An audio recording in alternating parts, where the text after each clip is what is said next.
Hello there, and a very warm welcome to Chazingdra Chats, the show where we take a stroll through the life stories of people in the Pokemon community, discovering the 6 Pokemon on their dream team along the way. I'm Charlie Merriman, Merri by name, Merri by nature, otherwise known as Chazingdra, a host and commentator for the Pokemon Video Game Championship series and a content creator. And this week, as every week, I very much hope my guest and I can make your day merry, because I have the pleasure of being joined by NateWantsToBattle, otherise known as Nathan Sharp. Nathan, how are you doing? Doing all right. Thanks for having me. It's wonderful to have you on. Thank you so much for being here. And Nathan and I, we met very briefly at the Pokémon World Championships this year in Anaheim, California. Incredible performance of Just Beyond that you did there, a song that you wrote for the event. I'm looking forward to hearing more about that. And it was just in my head for a good month after the Pokémon World Championships. And so I was very excited to get you on the show. So thanks so much for being here. Yeah, absolutely. Glad you enjoyed the song. Yeah, very much so, and I know that you were enjoying yourself up there as well. Felt like you were having the time of your life. For anyone who's not so familiar with you, Nathan, can you give a brief introduction to yourself? Sure. I am a singer, songwriter, voice actor. Like many people on the internet, I wear many hats. I am mostly known for making things like nerdcore, metal, alternative, whatever you want to call it. So a lot of music influenced by things like Pokemon, video games, and things like that. And as far as VO roles, I've been in a bunch of shows that, it's really, really fun thing. I've been in briefly like Attack on Titan, Fairy Tail, One Piece, bunch of anime for a little while there. That's kind of the rundown. Very cool indeed. And of course, reminiscent of Cam Steady, who I've also had on this podcast, who is another nerdcore musician. And of course, I've spoken as well to Anna Prosser, your partner, who of course has been host of the Pokemon World Championships for the past 10 years. So I'm looking forward to sort of filling out that patchwork quilt of further musicians and beyond in the space. So thanks so much again, Nate. And with that being said, shall we dive in? Yeah, let's do it. Alrighty, let's discover your life story and the 6 Pokemon that are the most special to you that you choose for your dream team. What we're going to kick things off with here is learning piano. Yeah. Like I said, I'm a musician, singer, songwriter. That's been the 9 to 5 for a while. When I was really, really young, my parents kind of put me through this phase where they, were kind of play testing me through all the extracurricular stuff, like different teams, different clubs, sports. The sports were a huge mistake. It was god awful. But then they put me in front of a piano, and out of everything I had tried, out of everything I was being shown, that was the one thing I kind of had a bit of a knack for. So at that point they were just like, all right, this is the one you don't suck at, so keep it this one. Not exact terminology used, but that was the gist of it. It's like, hey, this is kind of working, so let's stick to this. But so years and years of that, because initially before piano, like I had always wanted to play guitar. I was a kid and I was just like, oh yeah, want to like play some rock and roll. And we were always advised, like, make piano your first instrument, because that's going to be like the best foundation that'll make learning most other instruments like way, way easier. It's like, oh, I don't want to play piano. Guitar is way cool. But I learned piano, and like to this day, I'm so, so thankful for that decision, because it did make picking up guitar as well as a lot of steps in my job like way, way more streamlined. Yeah, that's kind of just that. Yeah, I can imagine how, as someone who also learned the piano when they were very young, it really does lay a solid bedrock. Did you find yourself ever, you suggested there that, you wanted to play rock and roll, and maybe piano was less interesting to you, but how long did that patch last where you were feeling like, oh, maybe the piano isn't something I want to focus on? Oh, it was, it was probably well into even like my my like teen years that I really, really like didn't care too much for it. Okay. I was definitely pushed to stick with it, which again, very grateful for. But yeah, I was the kid who's just like, I don't want to practice piano. Like, I don't want to play piano. And I was apparently decent enough at it to where like a couple of my teachers were like, yeah, a lot of times when kids get like this, they're just like, you know what, I tell the parents, I don't know, if they're really that miserable, don't do it. Don't let this kid quit, is what a couple of them said. They're like, even if he doesn't like it, this kid shouldn't quit. He should stick with it because he like, you know, apparently I knew what I was doing enough to where even though I didn't necessarily enjoy it, I was able to like figure it out. Sure. Okay. And then what age would you have been did you next pick up the guitar, and what age would you have been when you did that? Yeah, I'd been playing piano for probably, I'd say like 6 or 7 years before I finally picked up the guitar. I started guitar pretty early, high school, and I was like a kid when I started piano. But yeah, I picked up guitar, and then sure enough, it came pretty quick to me, and that made it very, very enjoyable. And it was always fun because that was, you know, even throughout the entire time, we're just like, oh, I don't want to like play piano. I don't really care about like trying to learn music. It was just still so fun. It felt really like, oh, this is what I wanted to do for a long time, and now I'm doing it. And it was one of those deals my dad had made with me where it's like, you can learn the guitar, but that doesn't mean you're done with piano. Like, you're going to do both. And I'm like, okay, yeah, that's fair. But yeah, it was great. It was really fun. And to this day, it's still like one of my favorite instruments to write on and base a lot of songs around. Yeah, that's understandable. At what point do you remember finding your sort of musical tastes developing? What had been always your favorite genre, and did you find yourself leaning into more?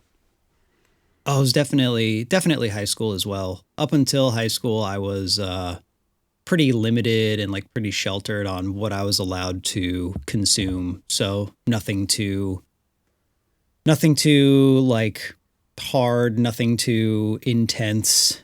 The lyrical content that I was allowed to consume was pretty limited. But then in high school, there was a little more lenience to that, and I also made friends who had already had different musical tastes that I wasn't used to. But they showed me a lot of stuff that got me into basically the general realm of rock. But I started initially with a lot of punk was the first thing I was shown. So not just the pop punk side.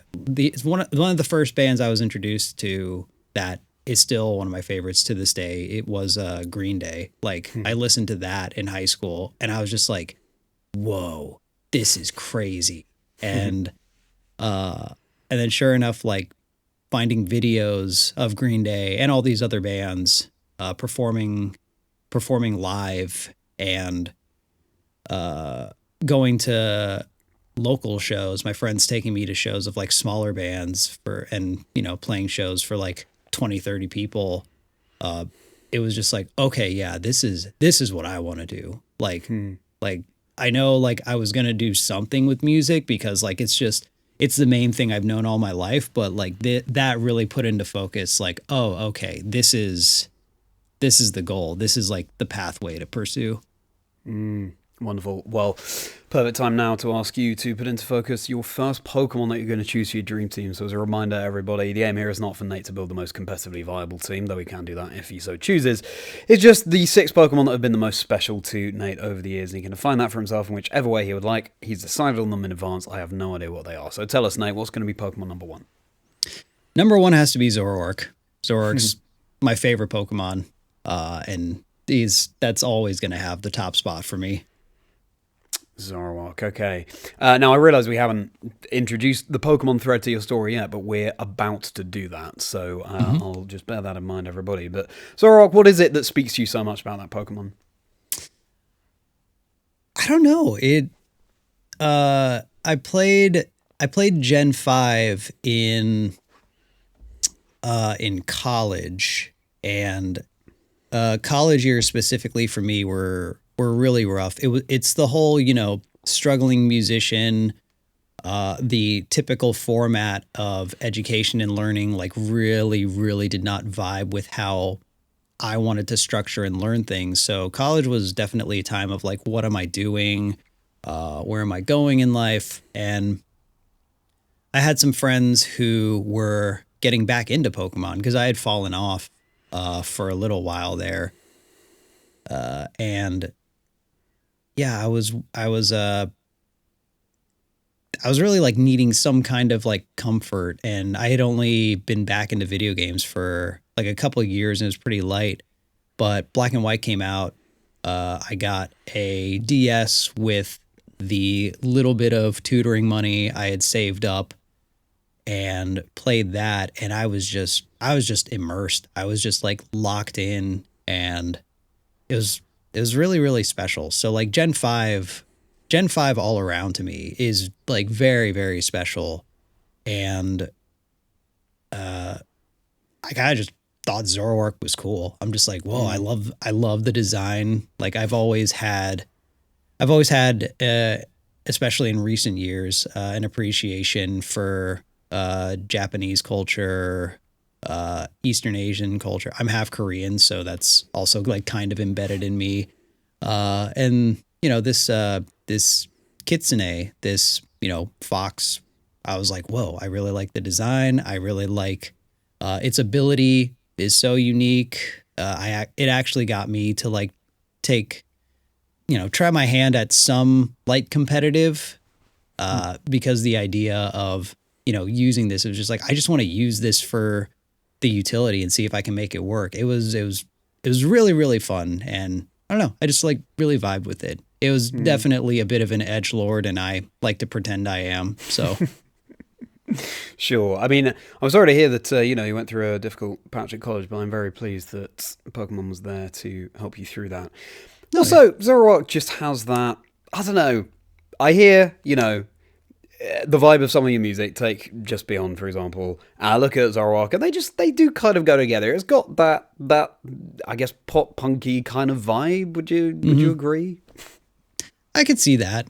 And yeah, even more so, a lot of my other stuff is on the like maybe kind of darker, heavier side. I think it definitely vibes with that. It's all pretty hot topic. So sure, yeah, much of a notchness. Well, Zoroark, welcome to Nate's Dream Team, and everybody, if you're enjoying this chat with Nate Wants to Battle, please do like and subscribe. It would mean a huge amount, and it really does go such a long way. But we've got so much more conversation to have. So now we'll cast off our illusion from there into talking a little bit more about discovering Pokemon and early video games in general. Okay. Yeah. So like I said, Gen 5, that's what got me back into it. But I mean, I'm such a, like, I was there when the texts were written. Like I started with Red and Blue. I was very, very young. It's really interesting. I was actually thinking about it this morning in preparation for this call, and I was just like, oh, what's my like, it's like, which part actually got me into Pokemon? Like what, like which game or TCG or the show? And like, I was so young at the time. I was actually, don't even know how old. I could do the math, but I was young. I'm an old man at this point. So like, I remember it, but I can't even like pinpoint the exact moment where Pokemon was introduced to me. I can't remember if it was probably through a friend, but I can't remember like who it was. I can't remember if it was the TCG or if it was the game or if it was the anime. Just at some point, I remember like Pokemon was just my life. It was my like obsession. It was just like everything. Like I was already so deep into the cards, playing through like the Game Boy games. I was playing on the brick, and just watching the anime. With the anime, actually with all of it, it's really interesting because I was actually living overseas. I was a military brat, so I was living in Germany when Pokemon had come out. So everything that we got that was Pokemon, it was getting imported from the US because it was so new that it was even before, I mean, Pokemon was available like everywhere pretty quick. Like even when it first rolled out, it was such a huge thing. But at first, it wasn't readily available around us. So we had to wait for everything to get shipped. So the way I consumed the anime was waiting until chunks of like 3 or 4 episodes would get put onto a VHS, which would happen a good chunk after it would air. So I was always like months and months behind, but we didn't have as much access to people we didn't have social media. We like barely even had like email. So like I had some friends in the US, but I basically never talked to them. So even though I was months and months behind, like I couldn't get spoiled on stuff. I didn't know, what was going on. So it was all new to me. But yeah, I'd be waiting for the VHSs to come out. And then waiting for either places to import the English cards or just end up buying German cards. Because I was always more interested in the art of it anyway. I just like collecting. I took my hand at playing, but never really caught on with me. But yeah, it was just always there. And I was just like, oh, this is so cool. This is like, like I love this stuff. I was obsessed and, got my hands on anything I could. And that was really special to me as a kid. And, like we already went over, it was special to me again with it was Gen 4 and 5. It was like a good amount of time after Gen 4 came out that I got the games and I was just like, oh yeah, Pokemon, this is pretty cool. Like I remember liking this as a kid. Oh, look how it's aged. That's pretty neat. All right. And so I really enjoyed Gen 4. I was just like, I had other stuff in life going on, so I couldn't like dive into it. But then, Gen 5, I was just at a point where I needed something to obsess over and distract me. And, Black and White really fulfilled that. In that Black and White and X and Y, I genuinely attribute a lot to how my life has like formed. It rekindled my love for this franchise, so much so that it was influencing like the music I was making. And yeah, it's just like, it's always been there and it's always just been very, I mean, my literal username is a reference. So that tells you that much. Yeah, for sure. That's fascinating that you actually, when Pokemon came out, you were not in the US. So you mean one of your parents was in the military? Mm-hmm. Okay, I see. So how long were you outside of the US? We had lived in Germany for about, I think 3.5 years, something like that. And it was, it was the late 90s. So I think it was, 96? It was in Japan, and then 98 it was it got localized to US or something like that. I can't remember the exact dates, but like, yeah, even if it had, maybe been out for a year or so, like when it started gaining traction, I was not in the US. So that's when I remember getting into it. And that was another time too, because like I wasn't in the US. We had made a big move. I've always been an introverted kid, so I didn't have a lot of friends. Like I was having a hard time adjusting to that as like a kid. And I think another thing with that is not only was I like obsessed with this game, I was, I loved all the aspects about it. There was such a big, easy community aspect to it. Because I had a hard time, like, talking to other kids, trying to make friends. I had a couple here and there, but then I remember getting into the TCG, and then it was so popular that there was like an unofficial trade night that was just set up by like a couple of the kids had the idea. They talked to their parents about it, and they're just like, okay, yeah, we could do that. And it became this thing to where I think it was Tuesday after school, all of the collectors would meet at the Burger King that was on the American base we were going to school in. And it's just like, all right, this is trade night, and we're all going to bring our cards, and we're all just going to like hang out and like talk about the cards, trade cards. And it was just like the easiest time I had as a kid making friends, because we had this common ground of something we were all just like obsessed with. And that's another reason I think is really special, because the community aspect of it has always been such a huge thing for me. That's wonderful that you have that vehicle. I'm very pleased to hear that. And now, time to ask you what's going to be Pokemon number 2 on your dream team alongside Zoroark. Pokemon number 2 would have to be Rapidash. Love me some Rapidash. That was actually my favorite Pokemon before Gen 5 came out. It was number 1 and never got dethroned until Black and White. Linking back to Germany, actually, it's a good tie-in.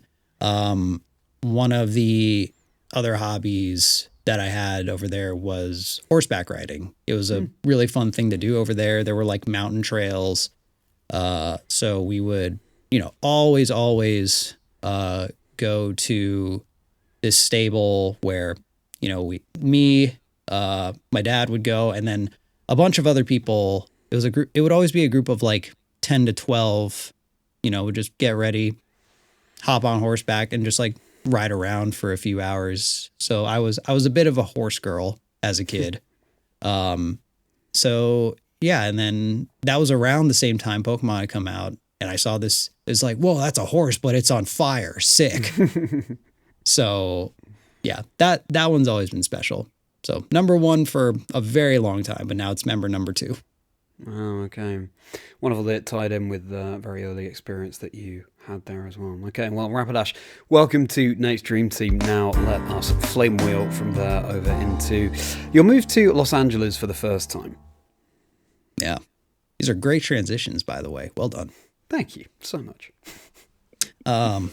Yeah, the move to LA. That was a big one, like as someone who, I mean, you get it, as someone whose personal like creative endeavors more or less like our hobbies kind of became jobs. So there's a lot of identity tied into our occupation.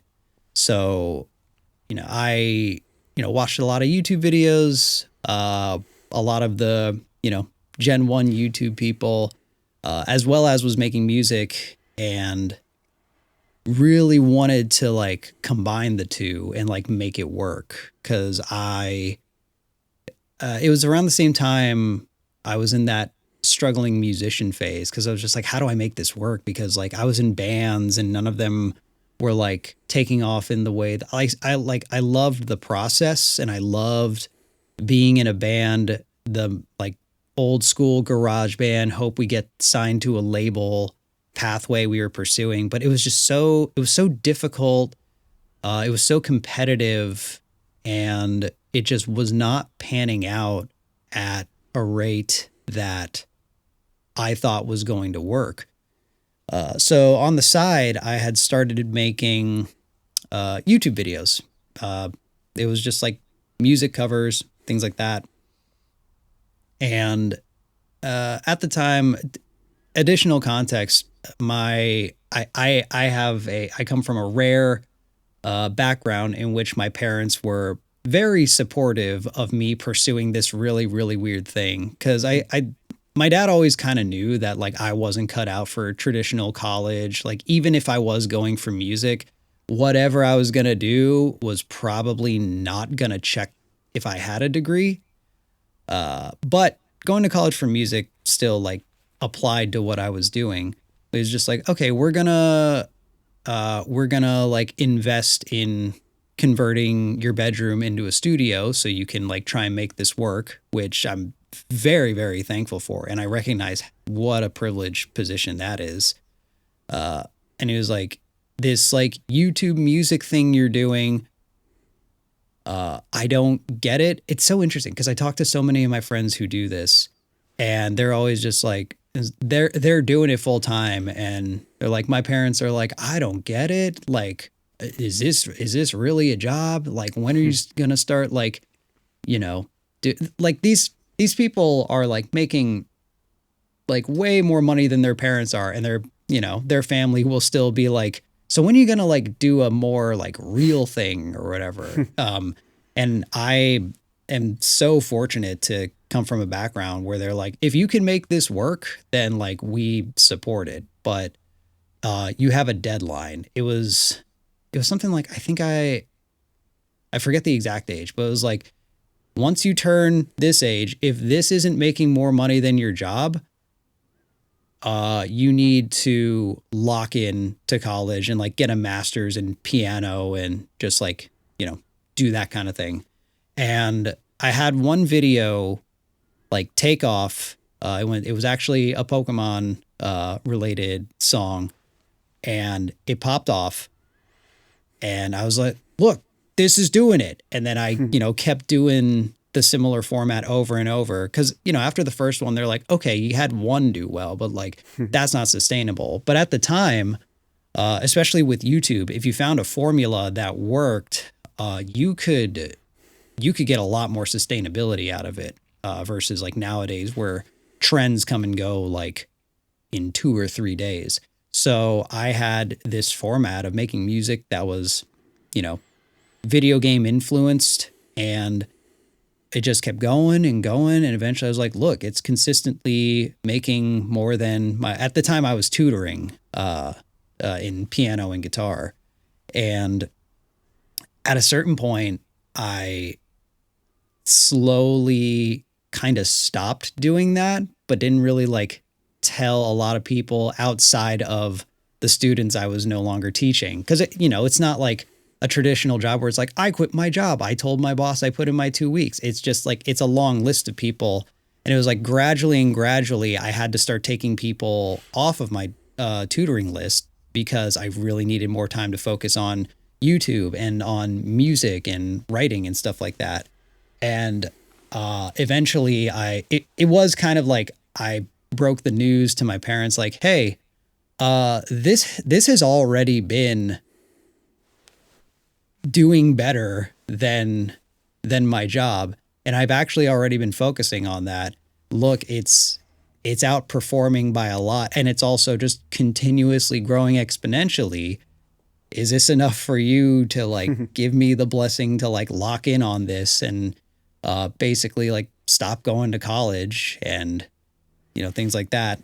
And he's like, okay, yeah, that makes sense. I mean, I was so close to getting a degree anyway. He's like, just finish the 2-year degree and focus on this, because this seems like it's working. So I was like, all right, cool. And then that was like when it became full time. And all of that is the backstory to moving to LA, because that was like, that feels like pretty standard for someone who wants to try and go full time in, most entertainment is just like, oh, at some point you got to move to LA. You got to see what you can do out there.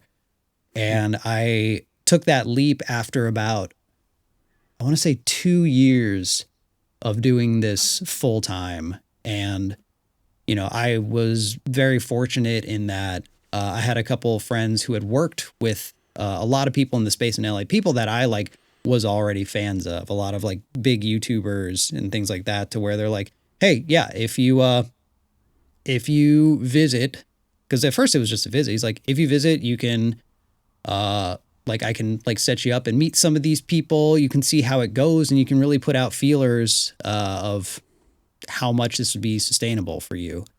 And it was just such an awesome experience visiting there for the first time before even moving. Like, I got to link up with so many people that I had respected as creators, as people who were doing really similar things that I wanted to do. And they were very welcoming. They were like very open to more or less like letting me like sneak my foot in the door and be like, hey, I'm here too. And I was like, okay, yeah, I got to get out there. And that resulted in me collaborating with, so many people that, like, to this day, I look back on a lot of the people in the space that I've gotten to work with and to just say, like, I know. And I like still kind of fanboy about it. It's just like, dude, I can't believe I like just have these dudes' numbers, and like if I asked them to do something, maybe they would. So it was a big deal, because that really, for lack of a better term, that was the like, oh, I think I like made it moment. But that was very important. And it also got me in touch with people who, like, to this day still, help me a lot with what I do. People who help with the touring, with music production, just a whole bunch of stuff. Incredible, yeah. Well, it takes a village to raise a person, and I'm so pleased that you found your village pretty naturally, and of course that your parents were so supportive of everything as well. Okay, well, now it's time to learn what's going to be Pokemon number 3 on your dream team alongside Zoroark and Rapidash. Pokemon 3 is Rayquaza. big, I mean, that one's you're just like, look at this sick dragon, dude. That's cool. Yeah, it's really interesting, because Gen 3 is the gen I kind of have the least attachment to, because I played Red and Blue, and then Gold and Silver came out, and that was colossal, and I played that nonstop, and then Gen 3 was just when, like, I think that was like around when if I have the timing wrong, then correct me, but I think that was like early mid 2000s or something like that, and that was when I was in high school, and I was around people who were just like, Pokemon, like that's kid stuff. I was just like, oh yeah, it's kid stuff. I shouldn't be so into it. Which I look back on now, I'm just like, I don't know why I listen to these people so much, but I feel like that's a pretty human experience.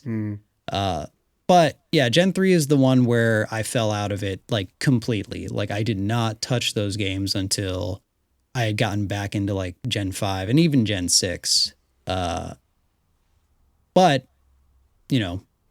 Rayquaza was just always cool. I was like, that thing's sick. I like that a lot.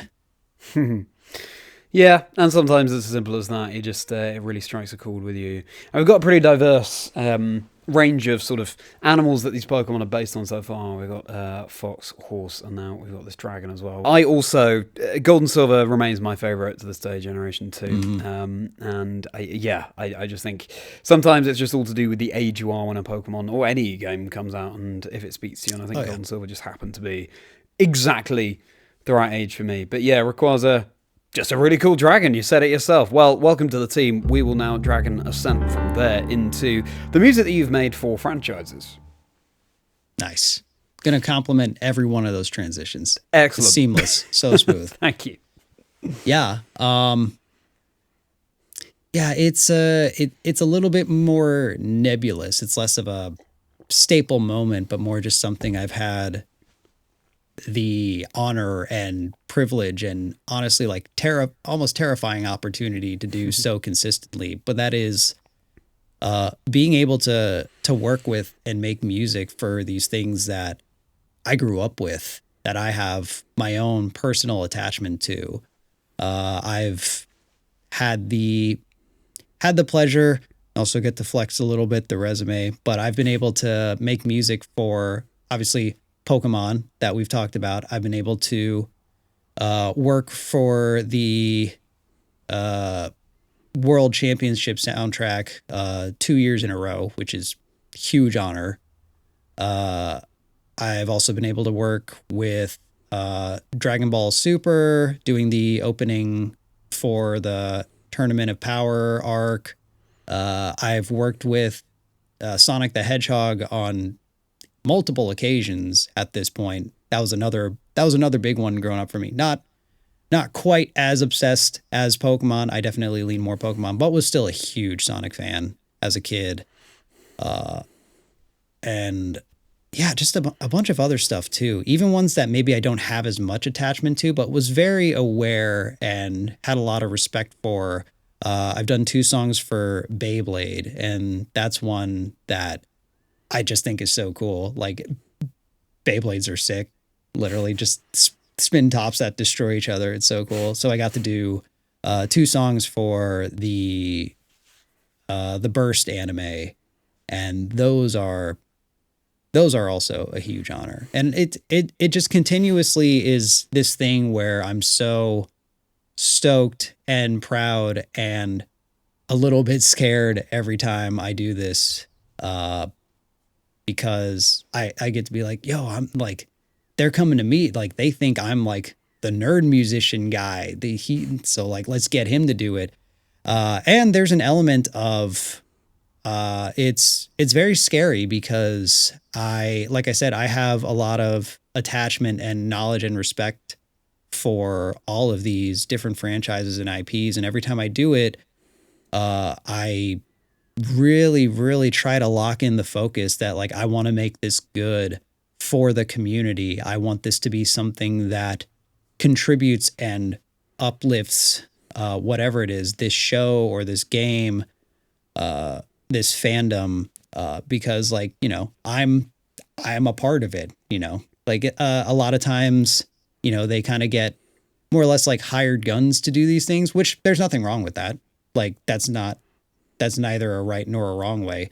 But a lot of times they're hiring musicians that are just like, oh, I've heard of this. Like I know of this, because their focus is like just the music. So, you know, why would they know about this stuff? But for me, when they reach out to me and I get to do it, there's an element of just like, I don't want to let the community down, because that would be letting me down, because I am like part of that community. Like I feel like I'm someone in the crowd, like being pulled up to do this, rather than like, oh, look at the just musician doing this before you. So there's always the thought of like, man, I really want to do right by the people that this means so much to, because it means so much to me. And that's something I always try to prioritize when I'm not just working on this stuff, but also even when I'm like posting about it, you know, sharing it like on socials, because there's an element of, you know, there's that bit of ego that wants to be like, whoa, look at me, look what I did. Like, how cool is it that I'm doing that? But I always try to keep in mind that it's like, this isn't about me. This is about this thing that I got to work for, which is in turn serving this community. So I always want to try to prioritize like, hey, I'm just letting you know I was allowed to do this really cool thing. And I hope that it enhances and brings joy to this experience, to this thing that people love so much. The biggest example that always makes me emotional was when I got to work on the song One Way Dream for Sonic Frontiers. Because I had worked with Sonic on the anniversary orchestra concert. It was a live stream event, and it was really cool. It was a huge honor, and I was like, man, that's crazy. I got to do that, and it was performing. It's interesting because like they're like kind of covers, but only partially, because I was singing songs that, you know, already exist that were very, very known to Sonic. It was like Escape from the City and stuff like that. All songs that, you know, I love, that I was very, very attached to. I was like, man, I got to do this for a stream. That's so cool. Like personally, I was like, all right, I've peaked. We're good. That's great. You know, they'll probably like never want to work with me again, and that's understandable. I had the opportunity when I did, and I will always be grateful for it. But then they contacted me a couple of years later. Was it a couple of years or was it a year? Sometime later, they were like, hey, we have this song and we specifically want you to do it because the song itself, especially lyrically, is a love letter to the community, to the fans, to say, hey, thank you for riding with us. Thank you for sticking with us. Like, we're listening. Like, we care. We see what you're saying. They're like, we want you to do it because we think this should be the voice of somebody like from the community. And you started like with doing like video game covers and songs. So like we think this fit makes sense. And that'll always mean a lot to me. That email is like very, very special. Wow, yeah. And it just represents so perfectly everything you were saying there about the honour and the excitement that the younger you feels whenever you get the opportunity to do something like this. And I think we'll talk about your experience of working on the Pokemon World Championships this year and last year later on. So for now, it's time to cue in what's going to be Pokemon number 4 on your dream team alongside Zoroark, Rapidash, and Rayquaza. Yeah, Pokemon 4 is Ho-Oh. Love that thing. That was, I mean, you know, the first showing of Ho-Oh was just like, that's not part of the 150. There's more. And it was such a feeling of just like, oh, there's going to be even more to this. Like Red and Blue is not just like a one-off. This is going to be an ongoing experience. That sentimental value was like very, very special. I also love birds. I think birds are fun. I think they're an underrated pet. I don't have any, unfortunately, because it's not conducive to a recording artist. Because otherwise, like, yeah, our house would be just like, you know, parrot screams all day. But unfortunately, that would really interfere with life. But yeah, love those. They're so funny. Birds are so funny, and it was just sick. Like, you know, granted, glaring rock weakness, but aside from that, just stellar design, all the lore with it, all the storytelling. Because yeah, like with Gold and Silver, like they really like went harder on, you know, expanding on lore of these Pokemon with like, you know, the towers and the beasts and stuff like that. So it was so cool to see that step up. And yeah, I just think it's sick. It's a great design. Yeah, fair enough. Speaks to your love of the Generation 2 games that you mentioned before. And actually, I mean, you mentioned a glaring rock weakness, and you kind of have that with most of the Pokemon you've seen so far with Rayquaza and Rapidash as well. Zoroark's taking neutral. But that's absolutely fine. Again, the aim is not to build a competitively viable team, but Ho, certainly a very special Pokemon, so welcome to the team. It's time to Sacred Fire into touring. And again, well done. Very nice. Very nice. Yeah, touring. Yeah, I mean, I mentioned this a bit earlier, but my first exposure to like local shows and then things like seeing Green Day live, watching videos of bands I listened to perform, touring was just always something that seemed like such a cool experience, such a like fun and also like meaningful thing. I first, you know, I had played some local shows with my garage bands back when I was living in Florida. And, you know, we did local shows here and there. And, you know, the dream was always like, oh, man, be so cool to tour. Like, you know, when I was in college really trying to pursue this, it was like unfathomable to be like, oh, man, imagine being able to like play a show and then go to sleep and then wake up the next day in a different city and do it again and again and again and again. And the route I took when things shifted and focused on YouTube and the internet and content, it wasn't really a thing for people in that space, but it was still always at least in the back of my mind. But, you know, like with the whole content grind lifestyle, it was like, oh, I'll just, do the move to LA and just keep on making stuff. There isn't really time to tour and things like that. And at a certain point, like that bug bit again after kind of being shelved as an idea for so many years. And I was just like, hey, I want to try performing live. You know, I'm a musician, you know, I'm playing rock music. Like this stuff originated kind of like with live playing and stuff like that. Cause it used to be like you tour and you perform to get your music out there. The internet drastically changed that. But you know, that desire was always there. And at a certain point, it just got not only too strong to ignore, but also it seemed very, very viable. Because like I built up an audience and I feel like if I took this to a live show, some people might show up. I think this is viable. So I actually I started contacting, people who might have some experience. At the time, the Game Grumps, some really cool peeps were doing live shows, and it was pretty early on when they had first started doing that. So I talked to them. I talked to Aaron, and I was like, "Hey, I see you guys are doing like live stuff. You're doing live performances. Do you have like someone I could maybe talk to, or like do you have any like advice? Because like I want to try and do this." And you just set up a meeting. You said, "Yeah, stop by the office and let's have a chat." And I'm just like, "Okay, sure." So I have a meeting with them, and he was like, "So we're actually like, we use this is like roughly how it happened, but it's basically like, hey, we're starting a touring agency kind of under the Grumps umbrella.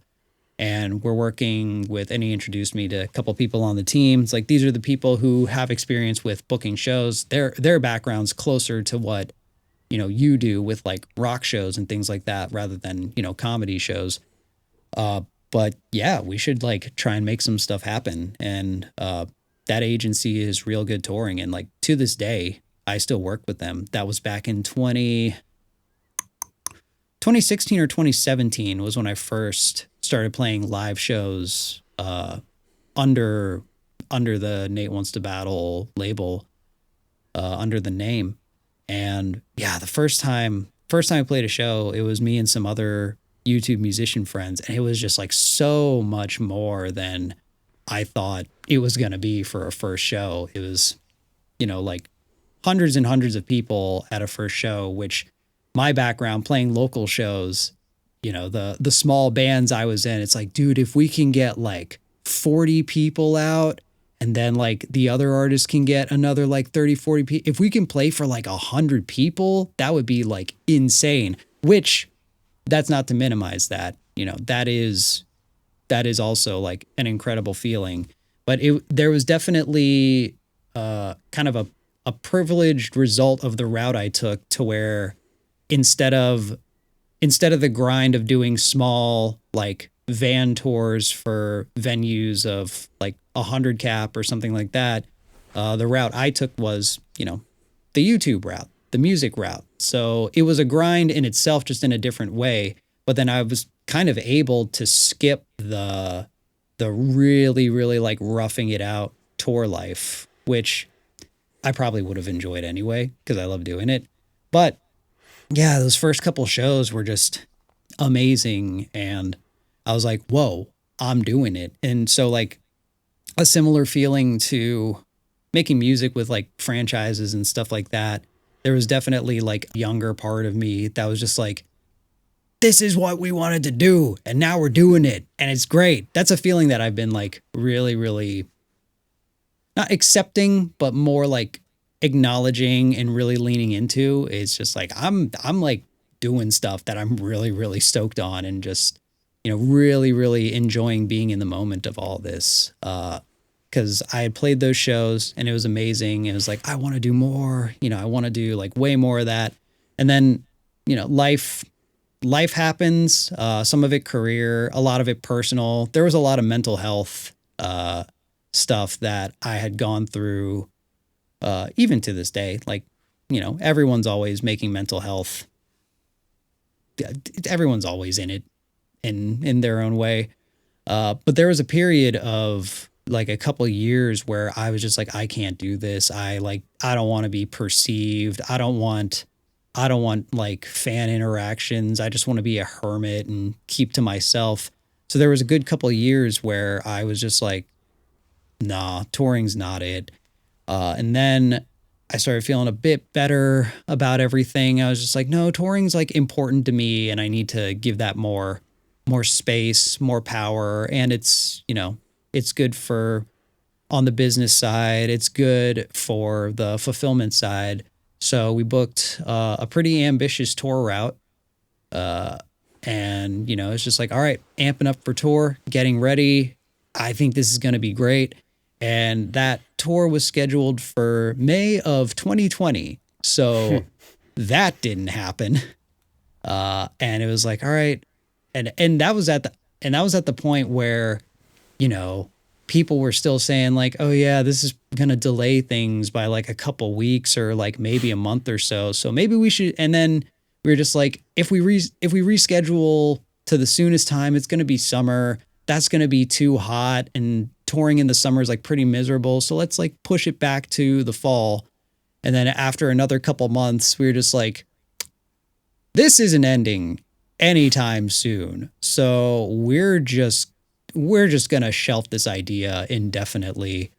And that sucked. That was horrible because it took so much for me to build back up to wanting to get back out there. And then, you know, obviously there's other stuff that was not great about pandemic, but in addition, it was just such a, you know, blow like everyone had experienced. I remember 2020 being the most consistent, everyone being like, this is going to be my year. Like, you know, it feels good. We have the dividable numbers. We have 2020. Seems like a time for like really stepping things up. And then everyone's just like, hey, never mind. Yeah.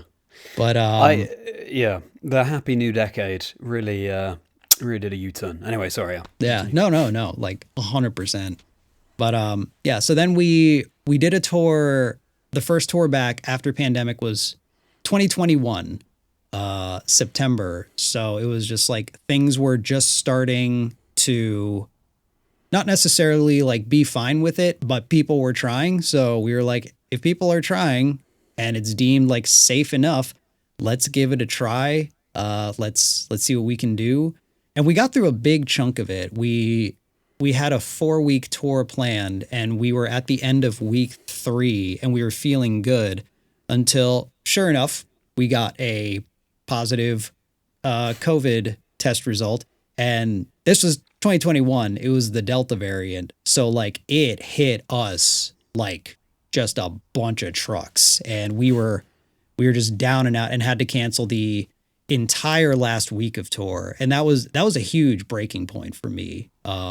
Cause like that last show, we were at the venue and we were already setting up, when one of the crew members was like, it was just like, hey, you know, like a couple of us was like, I'm feeling like a little not great, but that's also like really, really common on tour is like people just like will probably not feel good. Maybe it's sick. It's a high stress environment. You're constantly working. You're sleeping on a moving vehicle most nights, which is fun, but also like you don't truly get a good night's sleep. So like everyone's just kind of like running on these like fumes that is still enjoyable and fulfilling, but there's a physical exhaustion that is just kind of always present. So it's like, yeah, I'm not feeling great. And that happens. It's like, oh, you got the tour crud. Like hopefully it goes away in a couple days. One of the crew members had it and it just kept getting worse and worse and worse. And we're just like, all right, we've been as safe as we can. Let's do a COVID test, you know, just to make sure. And we made sure, and we were very sure that it had been positive. And like I said, we were there, we were at the venue, we were setting up, and then that happened. And it was immediately like, everyone stop. This show's probably not going to happen. We have to do like, it's like, all right, everyone like, you know, test to see what we can. And sure enough, there were a bunch of other people on the bus as well. We had to cancel the show. And with how severe things were, this was still when things were like, oh yeah, like, you know, like 2 weeks if you're even like in contact with somebody, you know. So we had to cancel the last of the tour, and that was a huge breaking point because once we canceled the rest of the tour, I was a mess. I was just an emotional and mental wreck. And it definitely was like, this is a huge reaction to this happening, this thing that we like kind of thought there was a good chance to happen. So clearly this is also about something else. And it was just like, it was the straw, you know? So after that, I took a lot of time and a lot of energy to really, really focus on like what's going on with me mentally, emotionally, doing, a lot of therapy, trying to figure out, what's going on with my brain chemistry and things like that. And after like, years of that, things are finally in like a much healthier place to where we booked this last tour we did in October. Wait, no, October. Yes, October. And it was the vibes were so different, and it definitely felt like, okay, this was necessary work that I needed to do before going back into touring. Because we booked this tour and it was a shorter one. It was 7 shows over 10 days, which is a bit of a smaller route.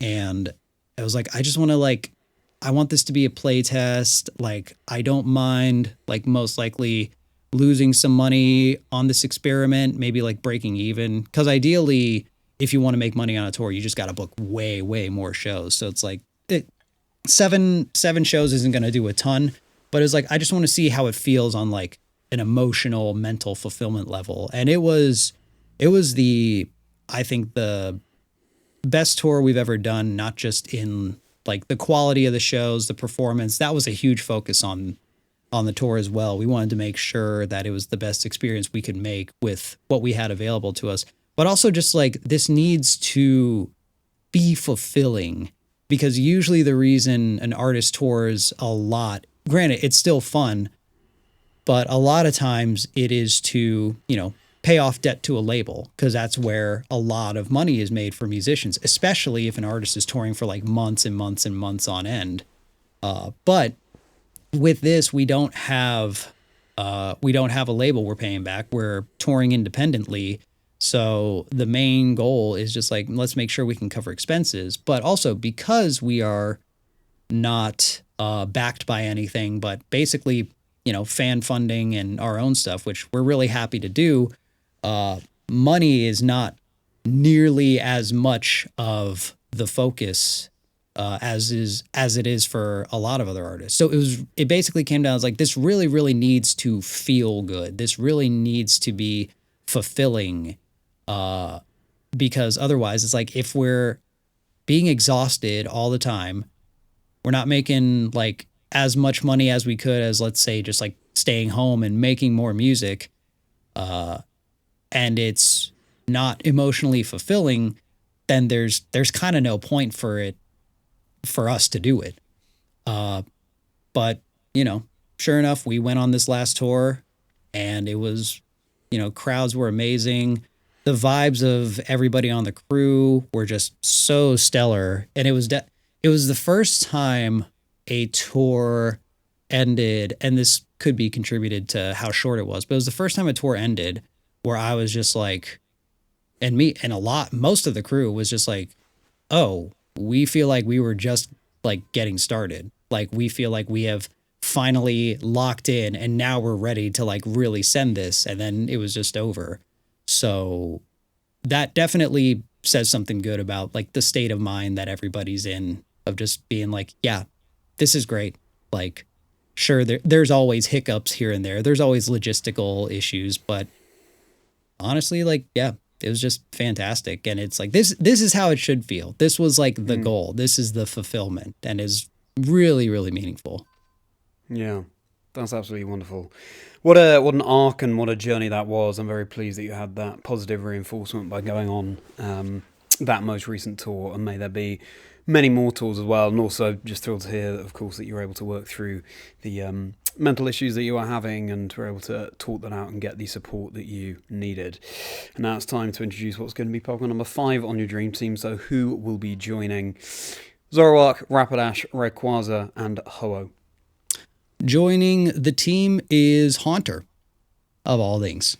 Yeah, the go-to's usually Gengar. I love Gengar. I think it's so cool. It's definitely got, like, I literally have a bunch of graded Gengars like to the left of me in a frame right here.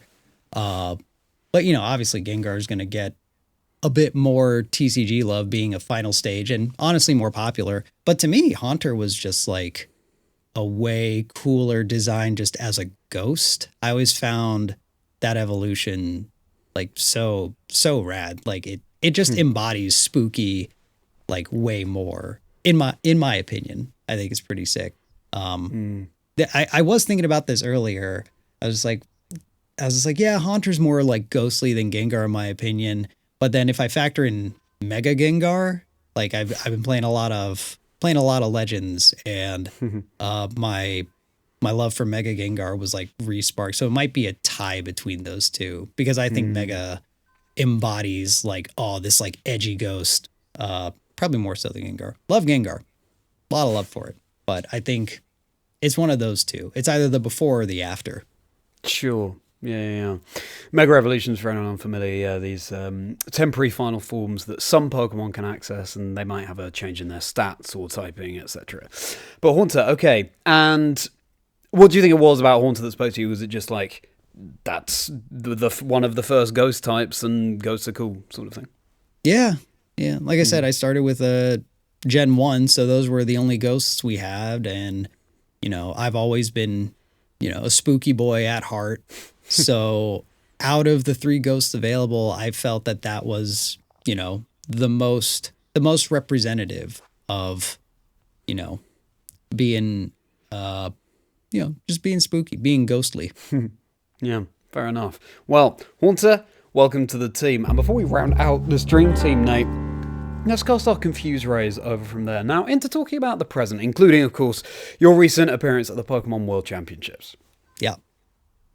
Yeah, that was a huge honor. That was a huge privilege. It was so, it was almost, in a way, it's like, it was unexpected for a while.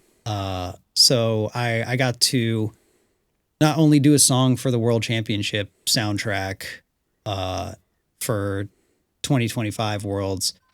For the first time, I got to perform the song itself live at opening ceremonies, and it was great. The track itself also featured Cam Steady, who is a tour mate, opening act, as well as who we talked about, my partner and wife Anna Prosser, and being able to perform that song live on the Pokemon stage for opening ceremonies in front of everyone waiting was just emotional roller coaster in the best way. It was just very, very, very fulfilling, almost overwhelming. It was definitely like I'll back up and give some context. For 2024, I did a song for the soundtrack called "Something to Remember," and that was kind of, I guess, in a way, an experiment. It was in the same vein of the Sonic Frontier song, and then in that they were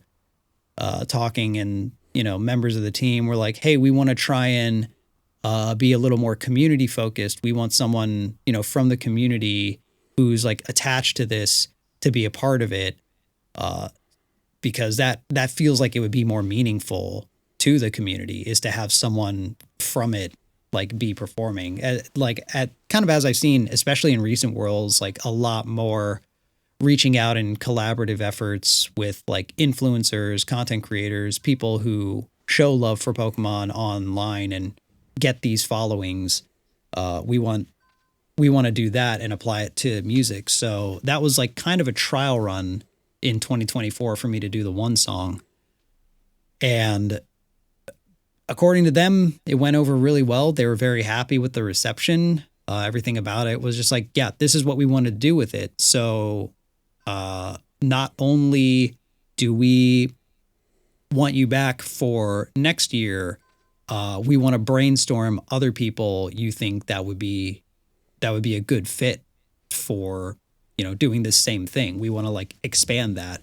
So that's a huge honor that I don't get to talk about that often. Is not only was I asked back, I was asked to kind of be a bridge between, this music production team and community artists, other nerdcore artists. And I had, put some artists together, but essentially Cam Steady was inevitably like probably the best pick I could think of. I've known Cam for quite a while through the YouTube nerdcore space, and I was just like, yeah, this is the guy. like for sure. And they brought him aboard, and he was so stoked, so appreciative, and also like huge contributor. He further expanded, got some more people on the soundtrack from the community, and you know that in itself was great. And as we were working on the 2025 soundtrack, they're like, "Hey, we're gonna pitch doing a live performance. Like, you know, every year there's a theme based around the city it takes place in. We want to really represent that. So, you know, like when it was in Yokohama, all the stuff was very Japanese influenced with the decor and the theming, and even the opening ceremonies having like traditional stuff like that. Hawaii was very reminiscent of where it was taking place. And then with LA, you know, they're just like, hey, LA, like entertainments are our big export, like live music, you know, things like that, like VMAs, things in that vein. This is what we're known for. So we want to try and make like a big like spectacle of a performance and really like make an impact. And when that was first pitched to me, I honestly I was kind of in the thing like, okay, yeah, you know, we'll see what they say, like what it requires to do that. Who knows if that'll get approved? So I was kind of under like, okay, yeah, I doubt it'll happen, but it'll be cool to hear what they say. And maybe like 2026, they'll be more prepared to accommodate something like that. And then they'll say yes then. But this will be good to like, you know, plant the seed of the idea. And then conversations continued. People kept, you know, talking. And then it was confirmed that the performances were happening. And then I was just like, oh man, I got to play this song live. Like and also that was my first performance since my 2021 tour. So there were a lot of cobwebs for me live performing, especially this song, which is Just Beyond. It is one of the hardest songs I've ever performed live. It's a very, very challenging song vocally, just on my range, along with the delivery and everything like that. So it's just like, oh, I haven't played in years. And my first show in years is going to be probably the biggest performance of my life. And it's for this song that is extremely difficult to play. So I like did everything I could to lock in leading up to that. I was rehearsing one song repeatedly, like every day for months once I had found out. So it was a fantastic time. The performance itself, we're happy with how everything came out. It was very demanding. It was very difficult and very terrifying. But once it all came together and once the performance was done, like, you know, me and Anna got off stage and we just started crying because we were just like, oh my God, we did this. This was amazing. And it's also your body kind of knows when something is over and all of the stuff, all the emotions you've been compartmentalizing, all of the things you've been suppressing in order to prioritize the performance, like it knows when you don't need to do that anymore. And it all just the months of prep and anxiety and all the details, all of the hours put into it, all of it just like came pouring out. It's like, oh my God, we did it. Like, it was relief and also like a sadness because you kind of get used, you get used to, like, I'm sure it's the same with like, you know, casting and, you know, other events. It's like you're anticipating this thing for so long. You kind of get used to living in this anticipating state to where it ends. And you're just like, oh, I wasn't actually ready for it to end. I wasn't prepared to be like, this is going to end at some point. It's going to be over, you know? Yeah, 100%. Oh my goodness. And as I say, it's such a brilliant song and there's so much emotion to it. And I'm sure that just kept all of the, that formed such a significant part of the outpouring that happened backstage as well. And wow, I hadn't realized it was your first live performance back since 2021. That is That's quite phenomenal, and I mean, no one would have been able to tell. It just seemed like you were all in your element up there. Absolutely phenomenal, and yeah, from the casting perspective, that plus the fact that I was jet lagged out of my mind, 8 hours behind, and it all when it all ended on that championship Sunday, that added a whole different element to all of that sort of tidal wave of emotions that was going on. I'll bet, yeah. But incredible, and so exciting to see where things will go from here. But now it's time to go just beyond that to discover what's going to be the 6th and final Pokemon that's going to be rounding out your dream team. 6th and final Pokemon is going to be Absol. Love that little guy. Also pretty, I don't know, feel like underrated Mon in my opinion. I don't know. I just thought like lore wise, dex wise, he's so interesting because first it's dark type, and like I said, I love me some edgelord Pokemon, but also that he's like kind of this like warning sign for like catastrophe and stuff, and that like its appearance is seen as like a bad omen and like tragedy follows and stuff like that. And I just thought that's like so cool. I love me some dark storytelling, and it's just such a like cool design. And then it got, a mega evolution. It got love in that sense. And I thought that was like so cool. I thought it was a really, really, really good one too. They just like, when I was in college bands and stuff, I was like, hardcore emo scene kid. So when they gave Absol the huge side swoop with the mega evolution, I was just like, oh yeah, this is the guy. He's going to local shows for sure. Yeah. What I love about this as well is, of course, we started with a pure dark type Pokemon in Zoroark and we finished in Absol, but it's coming round full circle, but also signifying what's to come and represents the future in that, just as you say, Absol is seen as someone that represents the warding of disasters and things to come. And whereas, I don't mean that there is disasters to come. It certainly is just a Pokemon that has an eye on looking forward to the future, and that's a wonderful way to round things out here as well. Well, incredible. This means, Nate, that your complete dream team is Zoroark, Rapidash, Rayquaza, Ho-Oh, Haunter, and Absol. So we've got a lot of classic Pokemon on here. In fact, the latest is Generation 5, but other than that, they're all, I think, Generations 1 through to 1, 2, and 3. And a pretty broad range of types as well, but again, starting and finishing with that dark typing. But now I have to ask you, Nate, if you had to choose one of these Pokemon to be your partner Pokemon, which would it be?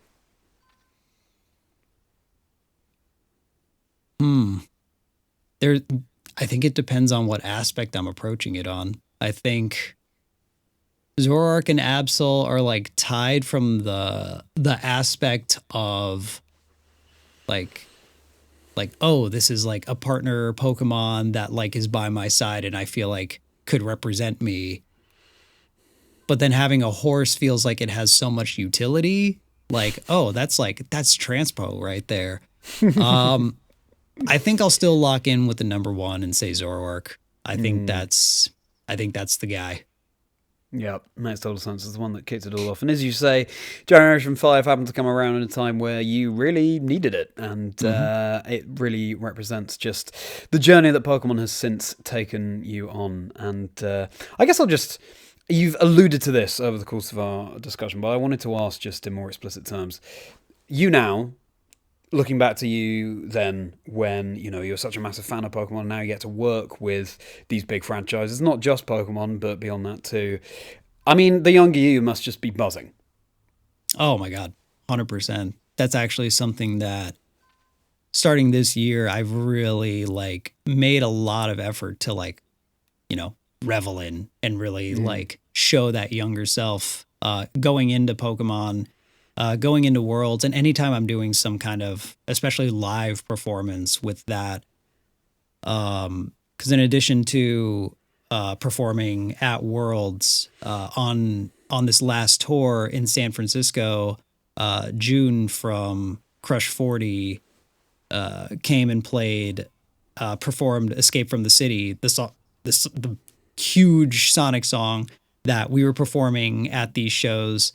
that he wrote. He came and performed it with us live. And leading up to that, those two things were like, I need to make an effort to like visualize like childhood self is like in the crowd and seeing this happen. And it really, really means a lot. And just like allowing that younger version of me to absorb this is very, very healing. And it truly like means the world to me anytime I get to do anything remotely that cool. Yeah, absolutely wonderful. And we're all buzzing for you as well. But now, slightly different kind of question for you, Nate. If you were a Pokemon, based on everything you know about yourself, what do you think you'd be most likely to be?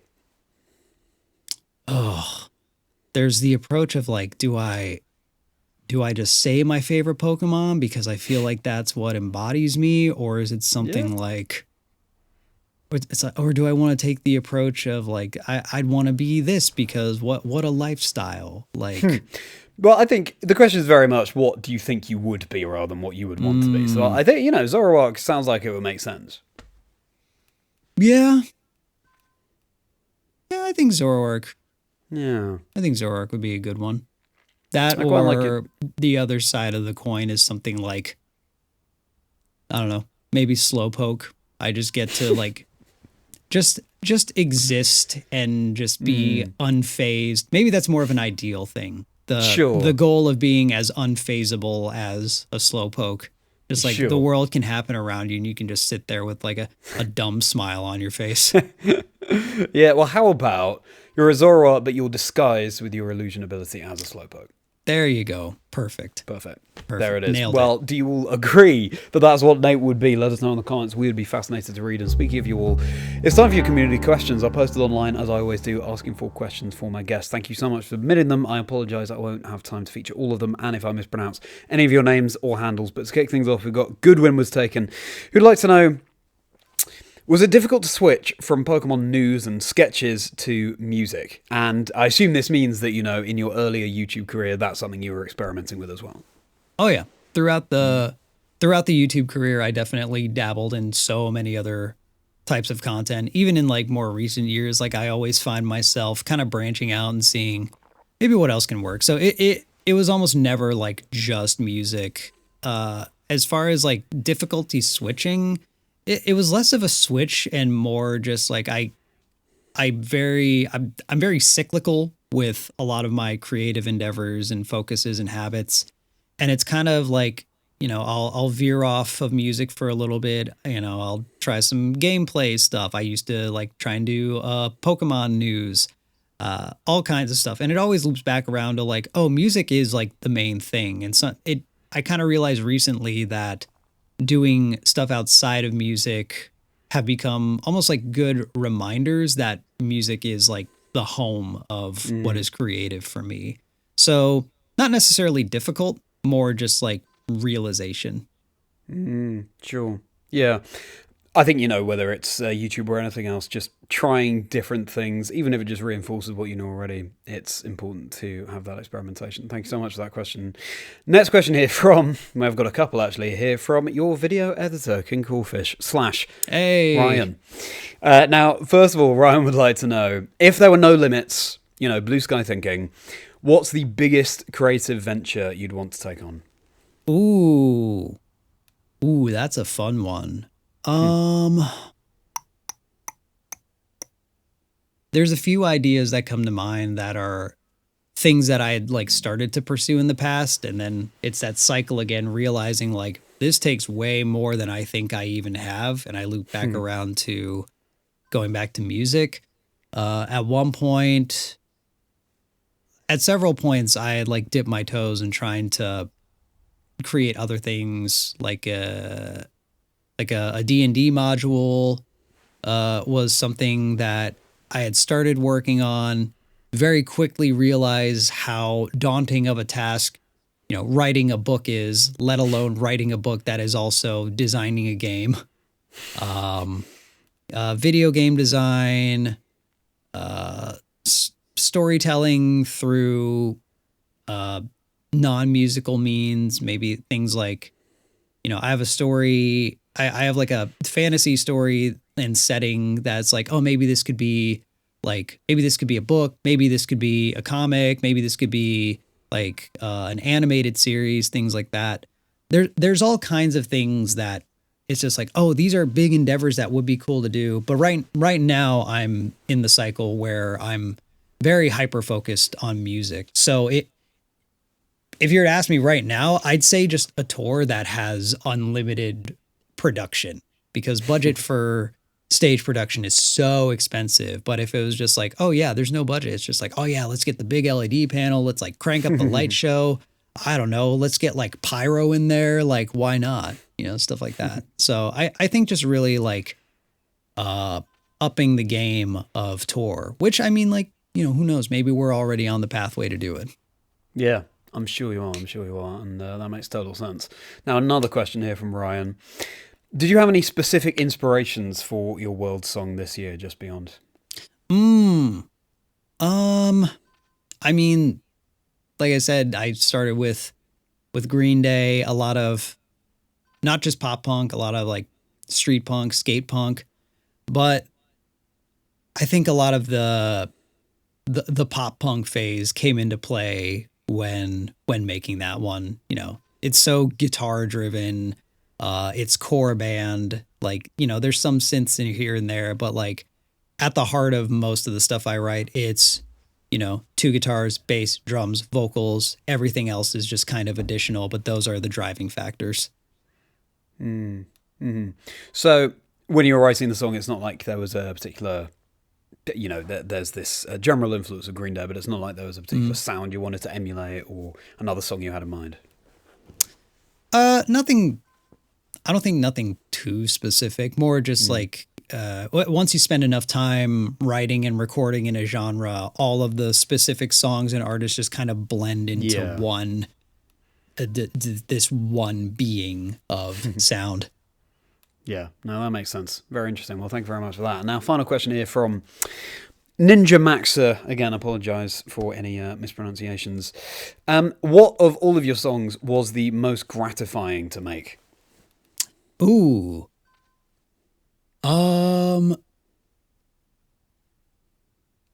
There's a lot of aspects that I could approach that with, because there's songs that I've written personally, just under my own name, to where there was a personal fulfillment behind it.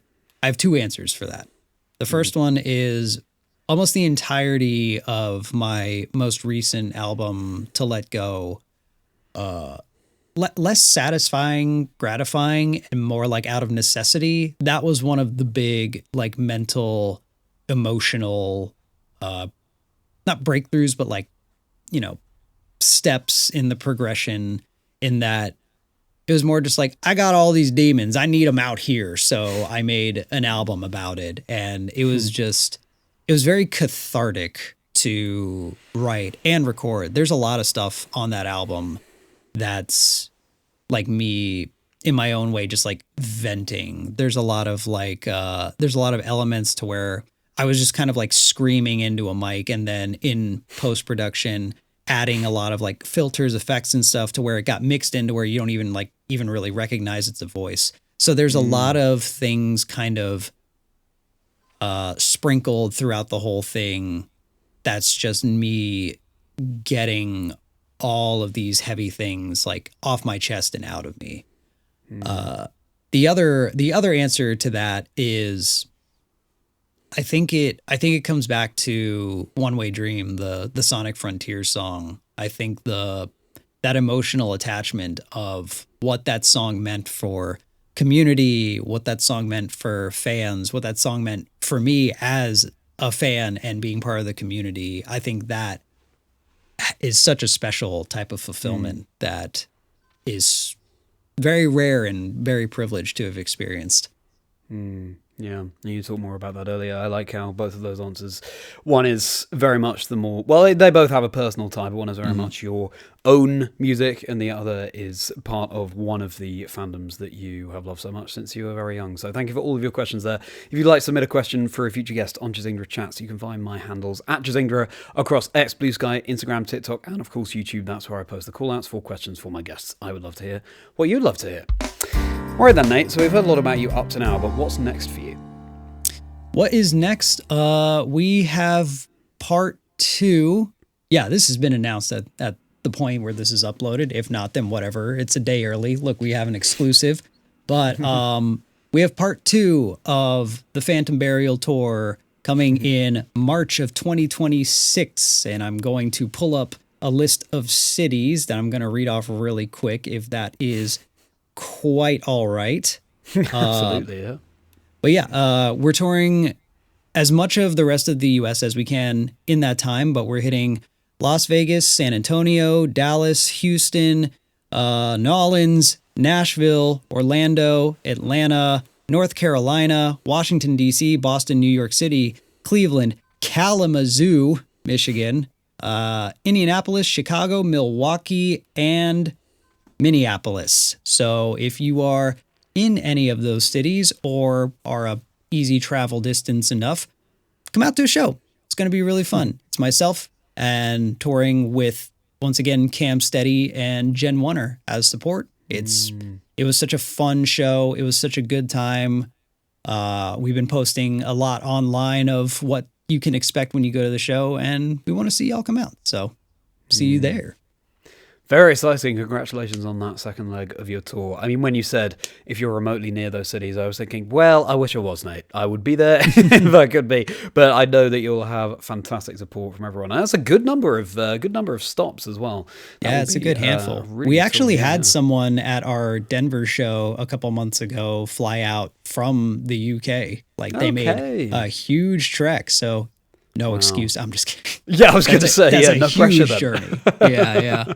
But no, that was a wild thing that happened on the last Stars. We had a lot of people who flew out from like not local. Like I think the UK was the farthest one.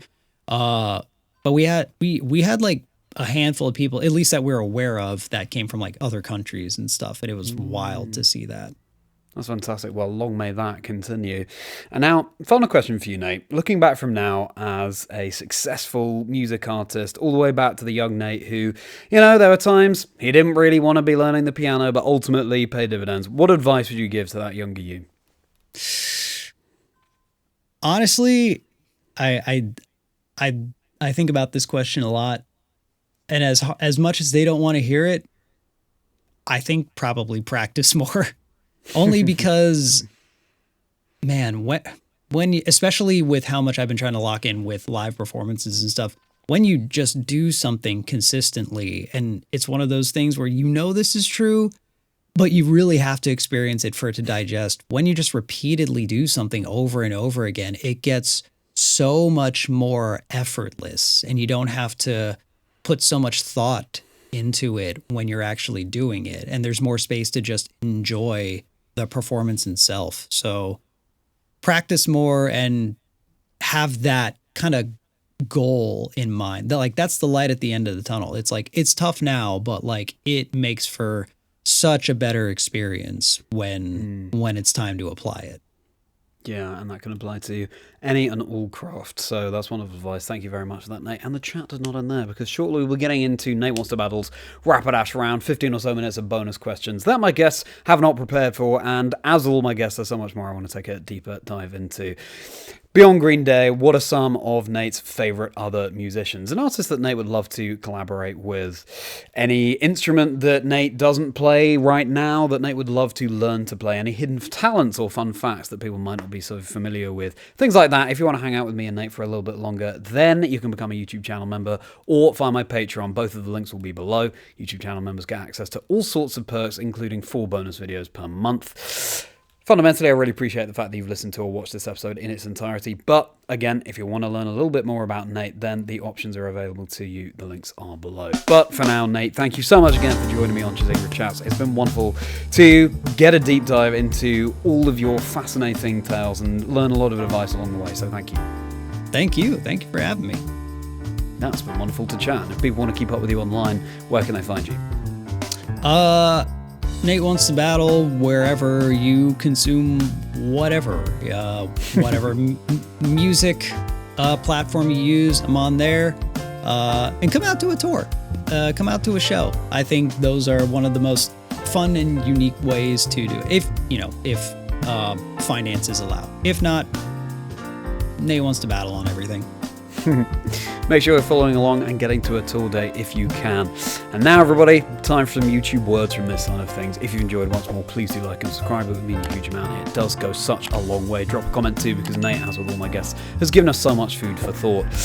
More than 80 episodes of this podcast at this point, with a broad range of guests, not just musicians, but also competitive players, more casual players, content creators, the works. There's bound to be something for everyone. You can use the hashtag 6Pokemon1Life to spread the word about the show. Also, my channel, I stream competitively and a lot of Pokemon Legends ZA of late, and far more beyond that. At the time you hear this, my video of my experience commentating the European International Championships will be out. Well, there's a long time on that. It's going to be a couple of hours long, that video, and I'm excited for you to get that unique perspective and plenty more content on the channel as well. I'm at Chazingdra across all socials, and my Discord community is linked below. My email is linked below as well. Episodes of this podcast drop every Wednesday. Right then, Nate, so with that being said, it's time to get into your Rapidash round. So if you're not joining us over on Patreon or as a YouTube channel member for that, then it's goodbye from Nate, and it's goodbye from me. See you next time on Chazingdra Chats, where there'll be another 6 Pokemon, 1 life story. And Nate, how are you feeling about these bonus questions?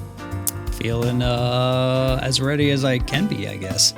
Absolutely. Well, one thing that I've just thought is that, of course, it's called the Rapidash round, and Rapidash is one of your Dream Team Pokemon. So I hope that at least you're going to feel right at home. We'll kick things off with your favourite musicians and sort of musical influences beyond the artists that you've mentioned already. Sure. My favorite band of all time